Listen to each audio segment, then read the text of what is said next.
নমস্কার বন্ধুরা, সোজা সাপটা রান্না বানাতে আজ আবারও একটা রেসিপি নিয়ে এসেছি। হ্যাঁ, আজকে একটা চিকেন মোমোর রেসিপি নিয়ে এসেছি। সোজা সাপটা রান্না বান্না অন্যান্য রান্নাগুলো তোমাদের যেমন মন কেড়েছে, আশা করছি এই ভিডিওটাও আজকে মন কাটতে পারবে। চলো শুরু করি ভিডিওটা। দেখো, মোমো বানানোর জন্য ময়দা নিয়ে সেটাকে ডো বানিয়ে রেখে দিয়েছি। ময়দা বানানোটা এমন ময়দা মাখাটা এমন কিছু ব্যাপার নয়, ঠিক যেরকম আটা দিয়ে নর্মাল জল দিয়ে আটা মাখে সেরকম নর্মাল ময়দা দিয়ে, ময়দার সাথে কোনো কিছু না মিশিয়ে নর্মাল জল দিয়েই কিন্তু একটা আটার ডো বানিয়ে রেখে দিয়েছিলাম। কিছুক্ষণ পর ঢাকা খুলে সেটা লেচি কেটে নিয়েছি। একটু সামান্য থেসে নিয়ে লেচিগুলো কেটে নেবে। আর এখানে চিকেনটা আমি আগে থাকতেই ম্যারিনেট করে রেখেছিলাম নুন, হলুদ, পেঁয়াজ কুচি আর সাথে সয়া সসটা নিজেদের ইচ্ছা মতন দিয়ে দিতে পারো, আর সামান্য গোলমরিচ গুঁড়ো দিয়ে ভালো করে ম্যারিনেট করে রেখে দিয়েছিলাম। মোটামুটি 2-3 ঘন্টার মতন ম্যারিনেট করে রাখলে এই চিকেনের কিমাগুলো খুব সুন্দর সেদ্ধ হয়ে যায়। তো চিকেনের কিমাগুলোকে কিন্তু বাড়িতেও কিমা করতে পারো, আর চাইলে দোকানে গিয়ে যদি বলো যে মোমো বানানোর জন্য সলিড চিকেন কিমা নেবো, তাহলেও দিয়ে দেয় অতিরিক্ত কোনো পয়সা ছাড়াই। দেখো, লুচির মতন করে যে লেচিগুলো কেটেছিলাম সেগুলো লুচির মতন করে আমি বেলে নিয়ে ধীরে ধীরে আমি ভেতরে মোমোর কোটিং দিয়ে মোমোটাকে বানাচ্ছি। আমি যেরকমভাবে মোমোটা বানাচ্ছি চাইলে এরকম ডিজাইনও দিতে পারো, আর চাইলে নিজেদের ইচ্ছা মতন আরও অনেক রকম মোমোর ডিজাইন হয়, সেগুলোও বানিয়ে নিতে পারো।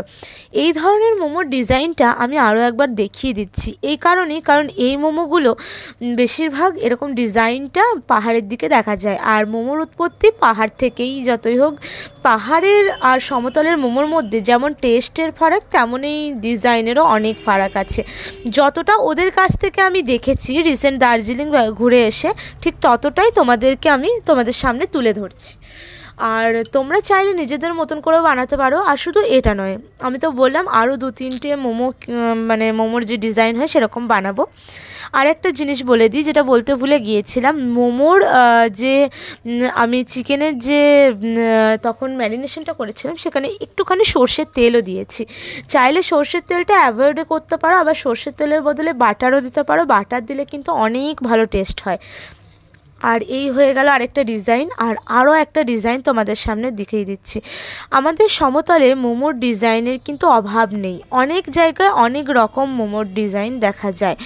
আর ওয়াও মোমোতে আগে যেরকম মোমোর ডিজাইনটা পেতাম, ঠিক সেই রকম মোমোর ডিজাইনটা হচ্ছে এই যে এখন এটা হচ্ছে পুটুলি। জাস্ট চারিদিক থেকে ভাঁজ করে মাঝখানটা এরকম মুড়ে দাও, এই হচ্ছে। আর এই সাইজটা কিন্তু খুব ছোট ছোট হয় মোমোর। এটা করলে কিন্তু একসাথে অনেকগুলো স্টিম করতে পারবে।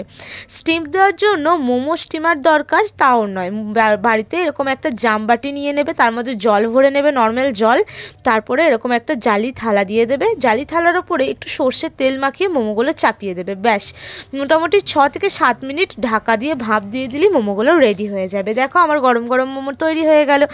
একসাথে আমি কিন্তু প্রায় 10-12টা করে দিয়ে দিয়েছি। চাইলে তোমরা আরও বেশি করে দিতে পারো, কিন্তু সেক্ষেত্রে তোমাদেরকে দেখতে হবে মোমোগুলো যাতে ছিঁড়ে না যায় তোলার সময়।